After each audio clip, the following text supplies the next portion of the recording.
Do you wish that you had some ways to make the process of dehydrating and cleaning up after a little easier? So I have some tips/hacks for you that will help make dehydrating overall a little bit easier from start to clean up. I'm Darcy. I want to be your dehydrating BFF and share with you ways that can help make dehydrating a little easier for you so that you can store more food in your pantry for your family to use in whatever times of need that you have. So my first hack is something I figured out for myself quite a few years ago when I did not have silicone sheets that had a lip on it, so that when I wanted to dry something that was a little more liquidy than I was comfortable putting on just a simple fruit leather sheet, I figured out a way to make this happen. So I figured this out long before there were lipped silicone trays that you could buy off the internet, whether you're doing from Bright Kitchen they have shapes in squares and circles, so those of you who have circle machines could use them.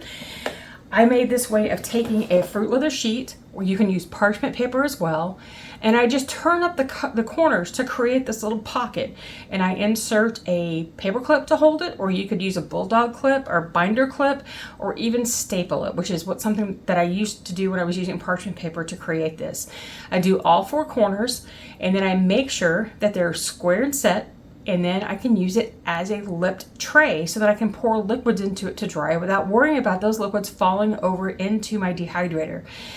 Now this doesn't work for trays that have holes in the middle, just because there's really no great way to create that lip around the edge, but it really works for those of you with flat trays, whether you're doing, you have circle trays or square trays.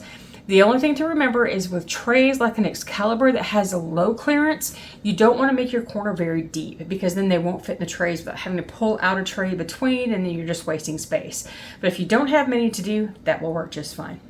So another tip I have is when you have greens and you have a dehydrator that has a low clearance. This is especially for those that have Excalibur brand dehydrators. The clearance between trays on almost all of their machines is pretty narrow, which means piling out a bunch of greens onto your trays and then trying to shove them in there means all your greens are falling out the front, or you're pushing them down the back and they kind of get stuck in there.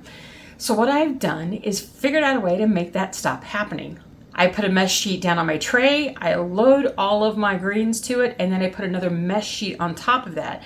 That means that I can crush it, but I can push down on it hard and it will break some of those leaves down, but it also makes it easy for me to push it down, put my tray in, and it slides right in. And then when I put the next tray on top of it, it does the exact same thing. It just slides right in. Now, I will say that working with the plastic mesh works much better than working with the silicone mesh, because the silicone mesh tends to catch on things and bunch up, so it doesn't work as well. Most of you probably won't have to do this because your trays have enough clearance between them that it doesn't happen. But there are some machines that just makes it hard to push those through, and this is the fix for it.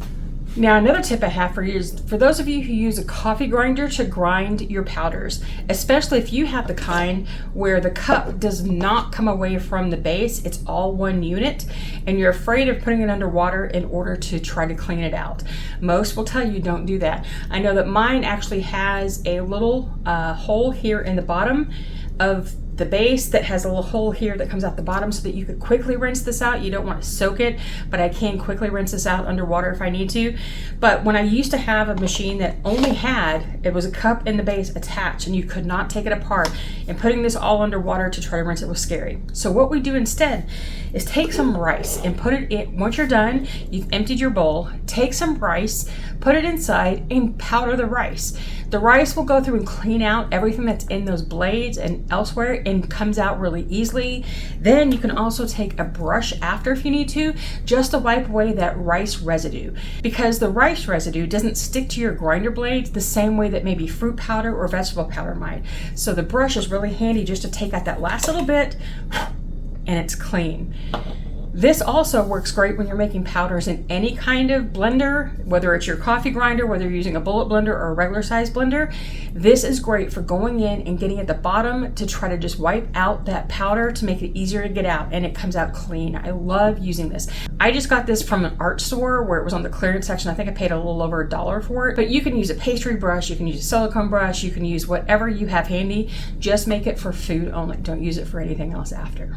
Now, also with grinders, especially with the coffee grinders like this that have a cap that goes over the top. One of the problems that you find with coffee grinders is then when you're grinding, a lot of times that even if there's, like this one has a silicone lip on the top to try to help stop any kind of flyaway powder from coming out of it, but it's not perfect. And on my older grinders, it was really bad. So that when you try to grind, you get stuff coming out here and going down here on the outside of the cup, and it was making a mess everywhere. Some of them might actually have a plastic cap that goes over the cup, but that's meant for storage. It's not meant to use while you're grinding, because often that lid will make it to where your grinder doesn't work properly. So a reader once told me, and I wish I knew who it was, but I've had a couple of people tell me over time, but it was many years ago, that what they do is they put a small piece of plastic wrap over their cup. They start their grinder, they grind everything up, and it contains all the powder inside the cup and it doesn't spill out over. So that's another tip for you. One of my longtime readers and friends, Karen, told me that when she's ready to make breadcrumbs for her dehydrator, she actually takes the bread slices and then takes a pizza cutter, and I wish I had one to show you, but we don't really use one anymore and I don't have one. But she takes that pizza cutter to go through and make slices in the bread to make her cubes. It's easier than doing it with a knife, and you can do more slices at one time, and it makes them all a very good solid cube. So that's another tip for you. When you're doing breadcrumbs, it's easier than trying to tear them apart, and it's a handy tip to have. One of my favorite tricks that I do after I wash vegetables, greens, or anything else that I'm doing, and I heard a couple people say this too that they do, is I use my salad spinner. I'll wash in this and then I'll put everything in here and I'll use it to help dry things quickly. What this really is helpful for is herbs. When you're doing basil and some other herbs, if you put them fully wet into your dehydrator, which you think you should be able to do that because the dehydrator is going to dry them off, sometimes it actually is a detriment and it can turn your herbs dark. So use your salad spinner to dry them off first, and then you can work with them better. One of my last tips is getting things off of fruit leather sheets and off of your trays when things stick and you didn't intend them to.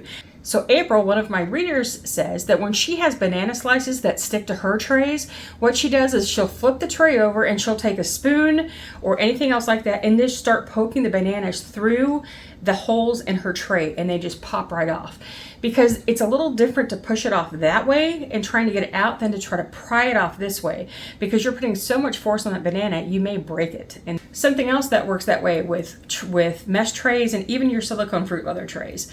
When you have something stick to this, instead of trying to pry the food off of the mesh or the silicone, it's often easier to pry this off from under the fruit or vegetable. So maybe you take it and just do this and roll it and pull it off, and it will pop off because the pressure is coming from here under instead of trying to take it from the fruit up, and which can break your fruit. That also happens with the silicone trays that you're using. It's helpful sometimes to it's hard to explain, but the physics of it and where that pressure is going, sometimes it's easier to peel from underneath than to try to pry off from the top. And another tip for this is that if you find that something is really sticking hard and you can't get it off, two things you can do. Either put it back in the dehydrator, warm it up, and then try to pull things off immediately, because sometimes that helps the sugars expand, which makes it easier to get them off than when they have contracted and stick. The other way to do that is to put it into the freezer and get it really good and cold, and sometimes it comes off better that way. Now, I've also heard of people using a spatula to go under something to kind of pry it off or try to get it off their tray, or maybe even something like a bench blade that has a very thin edge on here that you usually to get breads and stuff off of your countertop. This can work that way too. And I would love it if you would put down in the comments below a trick or tip or a hack that you have that helps make the whole process of dehydrating just a little bit easier. And if you want to see some more of these kind of tricks, watch this video right here because it will help you tons. And until I see you again next time, remember, nevertheless, she preserved. See ya.